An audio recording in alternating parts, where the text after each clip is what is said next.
पे चरस और जो गांजे का काम चल रहा है, पुलिस इसको देखे। फिलहाल तो इनको शर्म होनी चाहिए पुलिस वालों को। ये इनके बगल में इन्होंने लगाया है, ये इतना शेल्टर क्यों दे रहे हैं? और इसी दीवार के साथ लगाना जरूरी था। इससे साफ जाहिर होता है कि पुलिस वाले इनके साथ मिले। इनकी दीवार के साथ क्यों लगाया?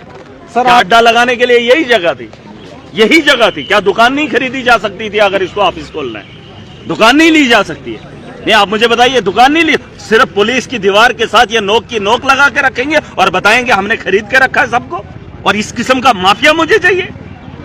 ऐसे माफिया को महराज तोड़ेगा और पूरी ताकत से इंतजार कीजिए वक्त का, बस इंतजार कीजिए। और जो लोग भी इसके पीछे वो भी याद रखें कि तुम्हारा नंबर भी आने वाला है। इसका अगर अड्डे का माफिया है, तुम्हारा दूसरा है। सबकी लिस्ट बनी हुई है, एक एक पन्ने को खोलूंगा और अगर मौका मिला एक साथ जड़ से सबको उखाड़ फेंकूंगा। याद रखना मेरे। एक मिनट रुको सर, बहुत सेकंड। सर आज आपके खिलाफ यहाँ पर प्रेस कॉन्फ्रेंस हुई, क्या हुआ? उन्होंने बोला कि वो डबल MA तो वो यानी अनएजुकेटेड है, उसको कानून का कोई पता नहीं है। आपको अनपढ़ बना दिया, उनके बारे में आपका क्या ख्याल? लीजिए, अनपढ़ की बात नहीं है जी सर, ये इन सबको पता है कि महराज कितना जान पहचान वाला है और इसको कितना पता है। और इसको मैं कानून साज हूँ, मैं अनपढ़ नहीं हूँ, मैं कानून बनाने वाला हूँ। ये पढ़ने वाले हैं ना, इनको वोट भी नहीं पढ़ा जा रहा है। मैंने बनाना है कानून, ठीक है, और वही इनको पढ़ना है। आप समझ रहे हैं? अब खुद सोचो मैं कितना पढ़ा लिखा हूँ। अब बदकिस्मती की बात है कि भाजपा के लोग, दूसरे लोग वो अनपढ़ थे बेचारे। सर इनको कानून ब्यूरोक्रेट्स ने बनाया था। अब जब कानून बनाने का वक्त आएगा तो पढ़ा लिखा आदमी, महराज मेरी डिग्री का पास, मेरे फर्जी डिग्री ने, ये कोई और वो मौलाना आजाद वाली नहीं है। जम्मू यूनिवर्सिटी से MA किया हूँ और जम्मू यूनिवर्सिटी से B.Ed करा हूँ। ग्रेजुएशन भद्रवा से हुई है, पता कर लेना। हमारे डॉक्यूमेंट्स मोदी की तरह नहीं है, सुन लो। और ये जो लिले छुले बता रहे हैं ना, बता रहे हैं, इनको बता दो, इनको बता दो महराज आया है। महराज और इनको जो इनके आका थे ना, वो जमाने के लिए टूट गए हैं। अब उनको सिर्फ ये इंतजार करना है दुनिया से कब जाएंगे। वो सियासत के मैदान में नहीं उठेंगे। अब उनके जो चेले हैं उन्हें लगता है अब हम बढ़ेंगे। अरे तुम तब इनके तलवे चाटे थे, अब वो तो तलवे ही बैठ गए। अब तुम भी बैठ जाओ, आराम करो, तुम्हारा वक्त नहीं आएगा। दौर हमारा है, नौजवानों का है, मजलूमों का है। ये तारीख हमने लिखनी है, वक्त के हालात हमने बदलने। और सर एक लास्ट क्वेश्चन, लास्ट आप हमें PTI के लिए करना है। क्या PTI क्या है? 2 मिनट। ट्रस्ट कहाँ है? इनको बोलो कि मोदी के चमचे, नहीं है। चेले इस वक्त भी देश को लूटने में सारे बाजार नीलामी हो रही है। आम आदमी को लूटा जा रहा है। अब चला रहे हैं, इसको चलाओ, करो स्टार्ट करो। जम्मू कश्मीर के अंदर माफिया है और माफिया का समर्थन करने वाला भाजपा है।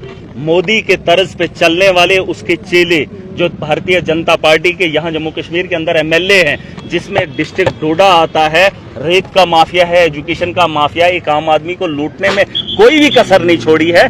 यहाँ पर LG का शासन बना के रखा, चुनाव करा के दुनिया को दिखाया कि वहाँ जमहूरियत है और लूट खसूट खुद कर रहे हैं। मोदी 240 पे अटका है, उनकी भी खटिया लगने वाली है, लेकिन गरीब के आंसू जो गिर रहे हैं उन्हें पहुंचने वाला कोई नहीं है। और उनके जो साथी हैं, मोदी ने अगर कहा है लूट करो तो फिर तुम ठीक हो, अगर वो कहता है कि करप्शन को खत्म करना है, माफिया को खत्म करना है, तो फिर तुम उसके लिए क्या कर रहे हो?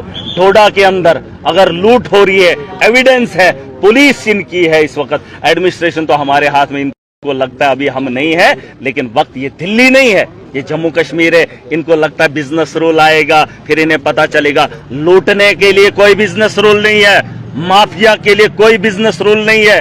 आप सुन लें, बिजनेस रूल बाद में, ये जो लूट खसूट है इसे बंद करना पड़ेगा। और जो डिस्ट्रिक्ट की एडमिनिस्ट्रेशन, इन्हें शर्म नहीं आ रही, इनकी नाक के सामने एक माफिया शरेआम लूट कर रहा है और ये रोक नहीं पाते। और ये यहाँ डिस्ट्रिक्ट की डेवलपमेंट में बेहतरी लाएंगे। और कुछ लोग कह रहे थे महराज को PSA लगाएंगे। अरे बारी अगर महराज की है, कल जो तुम्हारी बारी है तुम बचोगे नहीं। मैं कानून से बच भी सकता हूं क्योंकि मेरे पे दाग नहीं है। तुम इतने दागदार हो, वक्त तुम्हारा भी आएगा, तुम्हें बचाने वाला कोई नहीं होगा। इतने सबूत होंगे, इतने गवाह होंगे, छुड़ाने वाला कोई वकील तुम्हारी लड़ाई लड़ने के लिए नहीं होगा। अगर महराज पे आंच आ जाएगी, पूरी अवाम खड़ी हो जाएगी, मेरी वकालत करेगी और मेरे लिए जो है इंसाफ करेगी। देखिए, वो तो इनके हाथ में था, माफिया ही तो है। एडमिनिस्ट्रेशन और माफिया मिलकर यहाँ की आवाम को लूट रहा है। उनको मैं चेतावनी दे रहा हूँ, अब पासा पलट गया है, लोगों ने सोच वोट की बदल दी है। अब तुम्हारी बारी है। ये खेल दिलचस्प हुआ है, एंट्री उन लोगों की हुई है कि फाइनल जीतने के दावेदार हैं, क्योंकि पूरी ताकत रखते हैं, सोच रखते हैं। इन लोगों को बता दो गरीब के साथ इंसाफ करना है। 15 और 25 में फर्क करने के लिए 10 दिन नहीं, और अगर 10 दिन मांगे हैं तो माफिया शरेआम यहाँ अड्डा नहीं लूटेगा। नहीं, यहाँ पे तब तक ई-रिक्शा सुन और लीजिए। ऑटो की भी बात हुई है। तो ये इन्होंने कहा ई रिक्शा जो है वो ई रिक्शा नहीं है। हाँ। इन्होंने क्या बोला? ई रिक्शा नहीं ये अनपढ़, और ये उसने सिखाया है, इन्होंने म्युनिसिपैलिटी वालों ने। आप बोलो कि ये ई रिक्शा अलग है, तभी तो कह रहा था उस दिन। इनको पता ही नहीं है कि ई क्या है। ये पढ़े लिखे लोग हैं। ये ई क्या है? ई रिक्शा ऑटो नहीं होता। सुने, ई रिक्शा ऑटो नहीं है।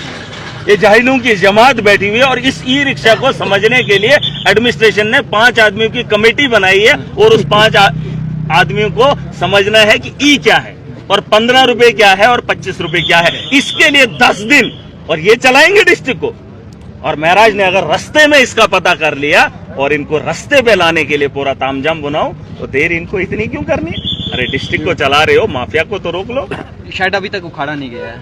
अभी कोर्ट ने, अब ऑनरेबल कोर्ट ने इनको जो है स्टे दे दिया है। देखिए, कोर्ट से बड़ा तो है नहीं कोई, ठीक है, हम तो उसकी इज्जत करते हैं, लेकिन माफिया का नहीं। इनके पास भी है। अब कोर्ट थोड़ी बोलेगा कि अब ये सोचेंगे लोग कि अब कोर्ट से स्टे लाएगा कि मैंने 30 लेने हैं, 15 लेने हैं। कोर्ट उसमें मुदाखलत नहीं करेगा। ये काम इनको भी करना है। सारे मसले कोर्ट में नहीं लेने हैं। तुम्हारा भी कोई काम है, और हर एक आदमी को रास्ता कोर्ट का मत दिखाओ, फिर तुम्हारा यहाँ कोई काम नहीं है। अगर कोर्ट ही सारे मसले देखेगा, फिर इन लोगों का यहाँ पे क्या काम है?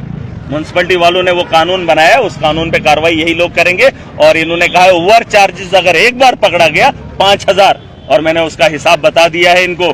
1.5 करोड़ की रिकवरी होने वाली। इसने जो घर बनाया, तामझाम बनाया, पहले उसकी रिकवरी होगी, बाद में अड्डा लेगा। और मैं आखिरी बार बोल रहा हूँ अपने नौजवानों को, यहाँ की आवाम को, अगर आपने मुझे मैंडेट दिया है तो मेरी बात को मानना पड़ेगा। आप उनकी बात को, उनकी लूट को मानते हो, महराज की बात को नहीं मानते हो, जो सिर्फ हक की बात करता है, आपके लिए करता है। मैंने कहा ई रिक्शा कोई नहीं दे। एक आदमी पे भी हाथ उठेगा, महराज का सीना होगा, फिर इनके क्या होंगे वो खुद है। आपको नहीं दाड़ा, आप नहीं मार सकते हो। आप घर में क्या हो? शरीफ हो? ये यूनियन के शरीफ चुका हो। आप या घरों के अंदर अपने माँ बाप के साथ बहस नहीं करते हैं, अपने भाइयों से लड़ते नहीं हो, और आपको बीच सड़क पे आपको कोई डराएगा और आप डर जाएंगे। जैसे नहीं, रेस्पेक्ट नहीं। आज के बाद कोई रेस्पेक्ट किसी की नहीं करेगा। जो मजलूम की रेस्पेक्ट नहीं करेगा उसको बेइज्जत नीलाम कर दो। मैं कह रहा हूँ, इन्होंने कहा ना, इसने कहा था ना 300 आदमी, आप 100 आदमी, 10 आदमी भी खड़े हो जाओ, मुकाबला करो। जो जिस ताकत में, वो नहीं सुबह बैठे मैं कर देना, या तो अगर अपाहिज हो फिर हट जाना। अगर खाना खाते हो तो बराबर मुकाबले में खड़े हो जाओ। जो जिस तर्ज पे आता है उस तर्ज पे उसको सबक सिखाओ। जब मैं रात को यमा हुआ नहीं यार, क्या गाड़ी पकड़ता है? रुक जाओ, क्या गाड़ी पकड़ता है? डंडा रखो साथ में। मैंने बोला कैसे हाथ लगाएगा? कैमरे लगा दो, लगा लो इधर कैमरे, आगे पीछे कैमरा लगाओ। जो भी माफिया यहाँ तुम्हें टॉर्चर करेगा, महराज का हुक्म है, जब तक वेरिफिकेशन नहीं होगी तब तक ई रिक्शा कोई भी यहाँ अड्डा नहीं भरेगा। अगर कोई मजबूर करे, घसीट लो, ठीक है सर। मुझे मैं छुटकारा नहीं, जितना पैसा लगेगा मैं उस पर लगाऊंगा। चुप है, स्ट्रिक्ट नहीं है, स्ट्रिक्ट नहीं कैसे? कोर्ट में पैसा लगेगा, महराज भरेगा, मगर सबक सिखा दो इनको। ठीक है सर, कोई बात नहीं सर। दाजन के सुख थाना। आखिरी बार बोल रहा हूँ, बात खत्म करो। देखिए, और ये एक्सक्यूज आपका नहीं चलेगा कि इमचदार